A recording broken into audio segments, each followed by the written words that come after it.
Residents of Hougang and from all corners of Singapore, especially East Coast GRC. Good evening. It's so wonderful to be back here to speak to you. Now, during my house visits to East Coast GRC, a few residents have asked me what the opposition can do for them in Parliament.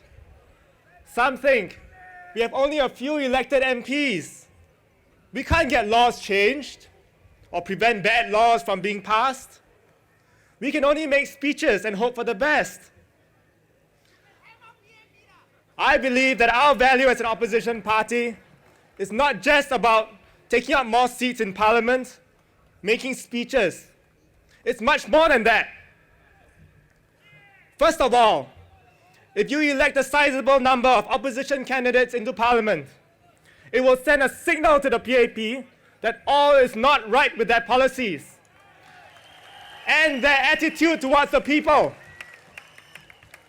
On the other hand, if you give the PAP an overwhelming vote, they will take it that you strongly support their policies on manpower, on immigration, public transport, healthcare, and they can continue on the same path.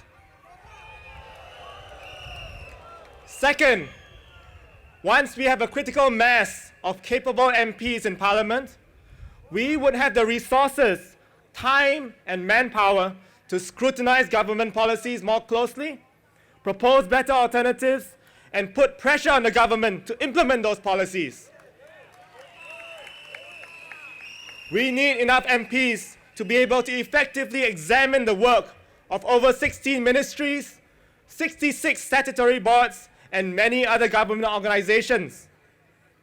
Third, by sending a good batch of Workers' Party candidates into Parliament, you are helping to build a stronger and more credible alternative party that can form a bulwark against an incompetent government that may arise in the future.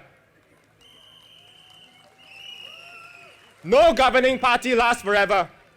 History around the world is filled with governing parties which started out well, but eventually lost the support of the people. The real political risk for Singapore is not an opposition that causes gridlock, but not having an alternative to the PAP if it fails the people. So, what are the policy changes we are pushing for in this election? I would like to invite you to read our manifesto entitled Empower Your Future. It is available for sale here at the rally, or you can download it from our website. It is 46 pages long and contains over 130 proposals for improving the lives of Singaporeans.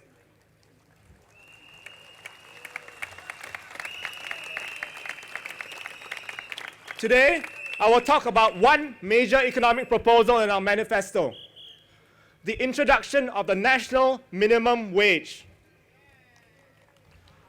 What is a national minimum wage? A minimum wage is the lowest salary that employers are legally allowed to pay their workers. A national minimum wage will apply the same wage floor across the country, instead of having it only apply to certain industries.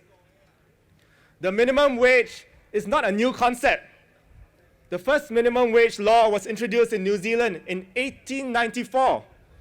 And now most countries in the developed world have minimum wages, or some way of ensuring a wage floor. Why do we want to introduce a minimum wage in Singapore? There are many reasons, and I'll outline just a few today. First, we want to reduce poverty in our country. This is a basic responsibility of any government. There are now about 110,000 full-time employed Singapore residents who earn less than $1,000 a month. This is based on 2011 figures provided to me after I asked the Manpower Minister a parliamentary question. Ask yourself, can you support a family in Singapore with less than $1,000 a month? Well, let's look at the statistics. According to the government's household expenditure survey, the average monthly household expenditure for the poorest 20% of households is $2,230. This means that even if both parents in the household are working but earning less than $1,000, it is still not enough to cover their expenses. According to another government statistic which I obtained in Parliament, a family of 4 on average spends $1,250 a month just to pay for basic needs. I think most of us would agree that in the world's most expensive city, which is what Singapore is according to the Economist Intelligence Unit, it is unreasonable to expect a household to live on less than $1,000 a month. The second reason we are calling for a minimum wage is to encourage more people to join the workforce. There are currently many women and older persons who choose not to work because the wages they would earn are not able to cover costs like transport and childcare. So it is more worthwhile to stay at home and look after their children. This is an untapped labor pool for our economy, particularly at a time when we are faced with a labor crunch. If we can encourage more people to re-enter the workforce, it could help improve economic growth and at the same time reduce our dependence on foreign labor. Third, we cannot afford to wait much longer for productivity to rise before raising the incomes of our lowest paid workers. The PAP government set a target of achieving 2 to 3% productivity growth per year up to 2030. But what are the results? In the last 4 years since the last election, productivity growth has been close to zero or negative. In fact, a minimum wage could push employers to raise productivity of low-skilled jobs.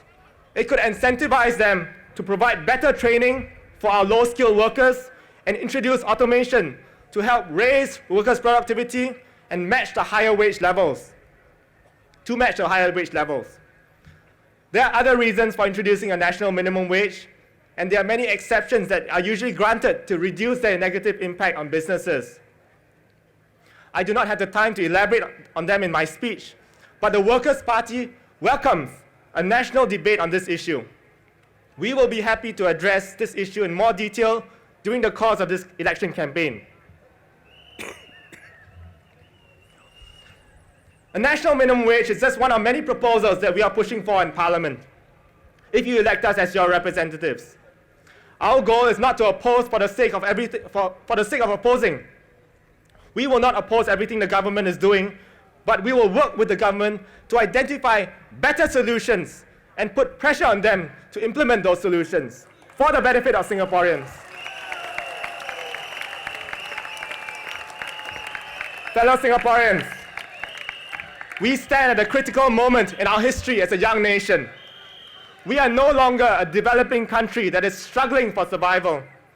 We have achieved a high level of economic development due to the hard work of our pioneer generation and many others that have followed, and our commitment to work together despite our differences. Yet there are segments of our population that have not reaped the full benefits of our economic growth. We need to do more to uplift the lives of these fellow citizens so as to create a more equitable society and dynamic economy.